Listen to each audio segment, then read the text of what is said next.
Hi, I'm Mary, and I'm about to tell you something that still gives me chills to this day. Imagine being at your sister's wedding surrounded by laughter, music, family, and joy, but one person keeps looking right through you like you're invisible, not a glance, not a smile, not even a hello.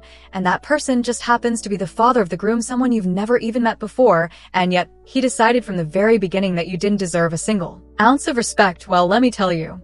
Something that man's face turned pale the second he found out who I really was. It was like he'd seen a ghost, and what happened next changed the entire energy of the wedding forever. But before I tell you every crazy detail of what went down, don't forget to subscribe to the channel. We're so close to hitting our next goal, and your click makes a difference. I wasn't always the kind of person who made people uncomfortable just by saying my name, but to understand why that man reacted like that, we need to go back a little bit to the beginning of this wedding story.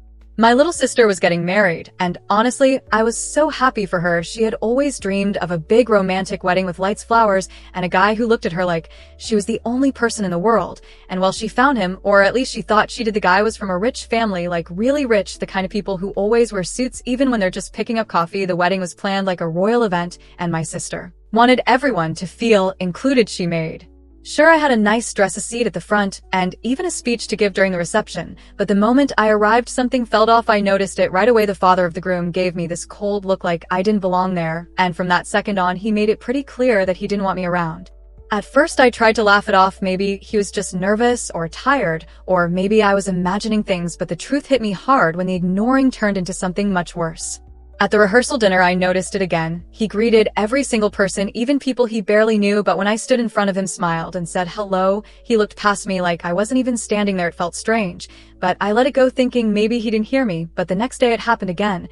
And again during the photos, he literally asked the photographer to take one without me. Then during the ceremony, he positioned himself so that I wasn't in any of the family pictures. Later, when I walked up to the bar to grab a drink, he stepped in front of me and said, "This area is for guests only." I stared at him and said, "I am a guest, I'm the bride's sister." He just looked away and didn't say anything. That was the moment I knew it wasn't a mistake or a misunderstanding. This man had already decided who I was in his head, and it didn't matter what I said or did. Nothing would change that in his eyes I was invisible, unimportant, and maybe even unwanted at my own sister's wedding.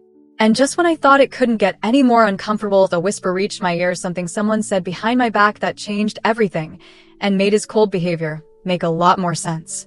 I was sitting at one of the tables trying to enjoy the music and ignore the awkward tension when one of the bridesmaids sat beside me. She leaned in real close and said, "I probably shouldn't tell you this, but there's a rumor going around that you work as a waitress in some cheap diner." I froze for a second, then laughed because, yeah, that part was true. I do work in a diner, but what they didn't know, what nobody there seemed to know, is that I don't just work there, I own it, or better, I own the entire chain. My name isn't just Mary, it's Mary Albuquerque, and that last name carries a little more weight than most people realize. But somehow someone had twisted my job into gossip, and that gossip had spread all the way to the father of the groom, who clearly had decided I was beneath his precious family.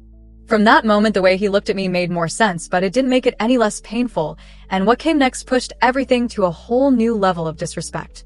After that rumor started spreading, things only got worse. He didn't just ignore me anymore, he started making little comments under his breath, things like, "Some people only come to weddings for the free food," or "Not everyone here was raised with class." And while he never said it to my face, I knew exactly who he was talking about. I caught other people staring at me, whispering, giving me that same fake smile that says, "We know who you really are," and I hated it, not because they thought I was just a waitress, but because they thought that made me less worthy, less important, less human. I stayed quiet for my sister. I didn't want to ruin her big day, but inside I was boiling, and part of me wanted to walk out and never come back. But then something happened. The bride and groom called for toasts, and my sister insisted I go up and say a few words. I wasn't sure if I wanted to, but something inside me said, "This is your moment, this is your chance to show them exactly who you are and why they should have never underestimated you." So I stood up, walked toward the microphone, and as the whole room turned to look at me, I smiled and decided it was time to tell them the truth. I took a deep breath and said, "Good evening, everyone. For those who don't know me, I'm Mary, the bride's sister, and while today is about love and happiness, I want to share a little truth that some of you might find surprising." You see, for months I've heard whispers and seen looks that made me realize that some people here think I'm just a waitress working in some small diner. Well, here's the thing, my name is Mary Albuquerque, and I'm not just a waitress, I am the co-founder of the Albuquerque Group, a company that owns a chain of restaurants, many of which some of you might have dined at, and suddenly the room went silent. The man who had ignored me the entire time, the father of the groom, his face went pale like he had seen a ghost, and I could see him struggling to process what I just said. It was in that moment the entire energy of the wedding shifted. People started looking at me differently, and I knew that from now on nothing would ever be the same. After all, the truth has a way of changing things, especially when it comes wrapped in a name that carries power and respect. He came up to me hesitating at first, his eyes wide, as if trying to understand how someone he thought was beneath him could be so important. He asked softly, "Are you really Mary Albuquerque, the co-founder of the Albuquerque Group?" I nodded yes, and explained that I managed the part of the business that runs the restaurants, the very chain his family's company had been trying to negotiate with for months. He looked stunned, like the floor had disappeared beneath his feet. For the first time, he treated me with respect, asked questions, even apologized quietly for his earlier behavior. The room buzzed with whispers, everyone watching this man humbled by the woman he ignored all along. And just like that, I realized that sometimes all it takes to change people's minds is the truth spoken loud enough and at the right moment. Follow me to part 2.